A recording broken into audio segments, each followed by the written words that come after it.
I'd like you to just look at this list. Look at those 3 things. And I'd like to just share with you these ideas. They're not nearly as powerful as you think they are. The conditions that you describe on this piece of paper are the reflection of a false belief about yourself. The false belief was introduced into your thinking, and thus you manifest this condition. And then manifesting this condition, it became a catch-22. The condition led you into further false belief about yourself.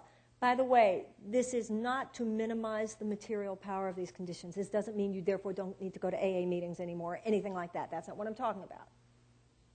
I'm talking about how on a metaphysical level, the biggest problem with these problems is your faith in the power of these problems. I'm just asking you to consider that. That doesn't mean that within this 3-dimensional reality, they aren't holding you tight. And I'm not minimizing your suffering. I'm not minimizing the power of addiction. I'm not minimizing the hold that these things have on your mortal material self. What I am saying is that their power can, and in order for you to transcend them, must be met by your willingness to affirm with conviction the power of God, the power of the light to replace the darkness, the power of God to deliver his people from bondage, as in the Old Testament, the power of God to resurrect the body of Jesus, as in the New Testament. Whatever form of story or religion, to consider the fact that if, let's say, it's like in the gospel song, let the poor say, I am rich. If someone here, give me an example, let's do an example. Will someone be willing to just tell me one of the things that you wrote on your piece of paper? Okay, yes, ma'am. Health issues. Okay. So this is the deal from a metaphysical perspective. Metaphysical means greater than the physical.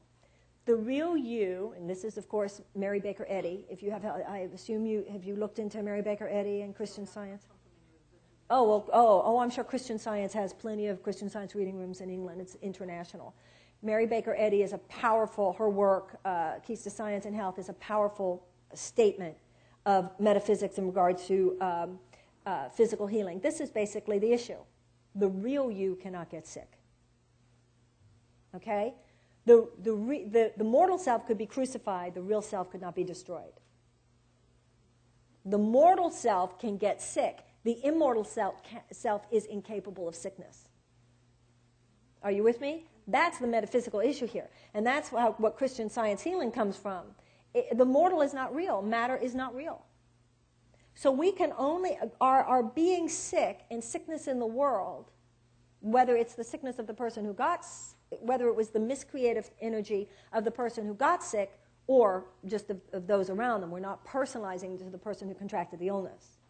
The whole notion of illness, however, from a metaphysical perspective, can only exist because of a belief in the material realm. There is a conviction on this planet behind the reality of the material realm that is misplaced. It is misplaced. This is the story of the metaphysics of the story of Oedipus. He slept with his mother and then went blind. We have slept with Mother Earth. We have gone into an unnatural relationship with the forces of the earth, and it has made us blind. See, the Christ in us, the Spirit in us, is of the world, in the world, but not of the world. And so the key is to realize that you're in the world, but not of the world. Now, when it comes to sickness, this is the deal. When you are sick, it's a huge challenge not to think about your body, by definition. But what the Course in Miracles says is that your body heals when you're not looking at it. The body heals in the moment when your mind is lifted above concentration on the body, because the Course says sickness comes from the fact that we think about the life of the body too much. We think about the life of the body too much. That puts a stress on the body was not meant to carry. And that's where sickness comes from. So if the Course says we will heal from sickness when we live lighter within the body. So with every thought we think that is focused on the material and the body self as opposed to the spiritual self, we are actually cultivating sickness. That's why meditation and prayer work when you're sick is an important part of your spiritual medicine. You know, and the thing is, like, if a doctor, and you say you come from England, well, of course, a lot of this stuff actually was in England before it was in the United States. When it comes to the holistic model was much more popular in England than in the United States. In the United States now, the most prestigious academic institutions we have here have now statistically verified. People, for instance, who attend spiritual support groups live on average twice as long after the diagnosis of a life-challenging illness. When you look at the statistically verified beneficial effect of meditation and prayer, forgiveness and other spiritual work on physical healing, if any pharmaceutical company had that rate of healing behind any medicine, it would invest billions and billions of dollars in it. And those are just now, I mean, I was around in the early days of the AIDS virus. And, you know, in those days, doctors just treated anything like this in a very patronizing, condescending way. Today, your oncologist would likely be your first person to tell you to get to one of those spiritual support groups.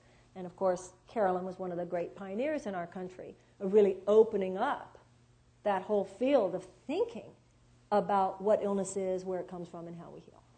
So, my point to you in terms of what's written on your paper, you are not sick. Your sickness is a manifestation of a false belief about yourself. Now, when people say, now remember, when we're talking about the Christ issue, this is not the Christian religion we're talking about.